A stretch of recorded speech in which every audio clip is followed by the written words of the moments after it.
بسم اللہ الرحمن الرحیم۔ السلام علیکم معزز سامعین کرام، محرم اور حرام اسلامی سال کا پہلا مہینہ ہے۔ اس مہینے میں قتال حرام ہے، اس لیے اس کو محرم کہتے ہیں۔ اس میں عاشورہ کے دن کو بہت زیادہ اہمیت حاصل ہے۔ عاشورہ کے دن کا بڑا رتبہ ہے، یعنی 10 محرم کا۔ اس دن تاریخ انسانیہ کے بہت سے واقعات رونما ہوئے، جن میں سے چند واقعات آپ کے سامنے ذکر کریں گے۔ یوم عاشورہ کے دن حضرت آدم علیہ السلام کی توبہ قبول ہوئی۔ حضرت نوح علیہ السلام کی کشتی پہاڑ پر ٹھہری اور شکرانے کے طور پر روزہ رکھا، اور انہوں نے اپنے دیگر ساتھیوں کو بھی روزہ رکھنے کا حکم دیا۔ عاشورہ کے دن حضرت ابراہیم علیہ السلام کی ولادت ہوئی۔ عاشورہ کے دن حضرت ایوب علیہ السلام کی بینائی واپس آ گئی، اور آج اس موجودہ دور میں عاشورہ کے دن کو خاص اہمیت اس لیے حاصل ہے، اور عاشورہ کا دن اس وجہ سے منایا جاتا ہے کہ حضرت حسین رضی اللہ تعالی عنہ نے مرتبہ شہادت حاصل کیا۔ قیامت بھی اسی دن آئے گی، یعنی عاشورہ کے دن، اور اسی دن آسمانوں سے پہلی دفعہ بارش نازل ہوئی۔ سامعین کرام، اب ہم بات کریں گے ان چند کاموں کی جنہیں آپ عاشورہ کے دن ضرور کریں، کیونکہ عاشورہ کے دن ان کاموں کے کرنے سے بہت سے فوائد حاصل ہوں گے۔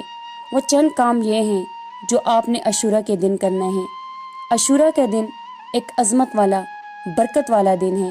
اس دن جو بھی نیک کام کیا جائے اس کا بڑا اجر و ثواب ملتا ہے۔ ان میں سب سے پہلا کام یہ ہے یتیم کے سر پر ہاتھ پھیرنا۔ یتیم کے سر پر جتنے بال ہیں ان کے برابر آپ کو نیکیاں ملیں گی۔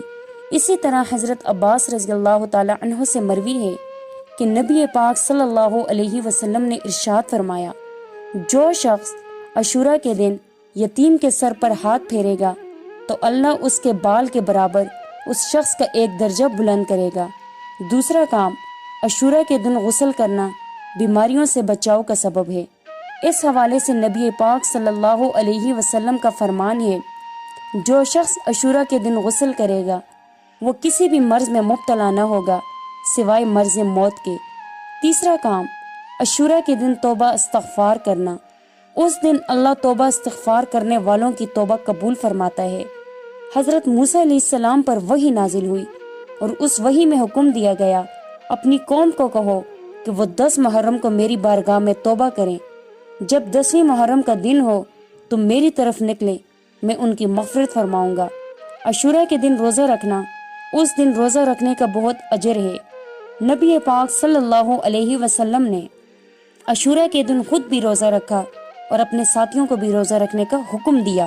اسی حوالے سے نبی پاک صلی اللہ علیہ وسلم کا فرمان ہے، عاشورہ کا روزہ رکھو، کیونکہ اس دن انبیاء کرام روزہ رکھا کرتے تھے۔ اہل اسلام کو چاہیے کہ وہ 10 محرم کو یہ سب کام کریں اور ثواب کمائیں۔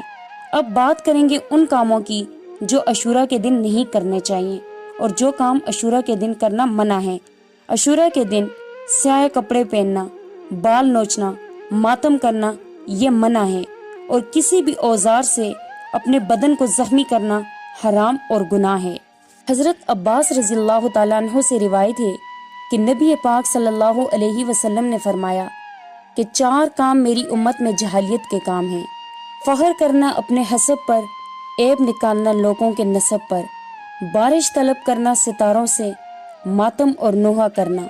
نبی پاک کا ارشاد ہے، اگر ماتم کرنے والے مرنے سے پہلے توبہ نہ کریں تو روز قیامت ان کو ایسے کھڑا کیا جائے گا، ان کے بدن پر قمیض ہوگی اور ان پر خارش ہو رہی ہوگی۔ سامعین کرام، اللہ رب العزت سے دعا گو ہوں کہ ہم سب کو ان کاموں سے بچائے جو عاشورہ میں کرنا منع ہے۔ آمین سم آمین۔ امید کرتی ہوں آپ کو ہماری آج کی ویڈیو ضرور پسند آئی ہوگی۔ ویڈیو کو لائک اور شیئر کریں، چینل کو سبسکرائب کریں۔ نیکسٹ ویڈیو میں ملاقات ہوتی ہے۔ اللہ حافظ۔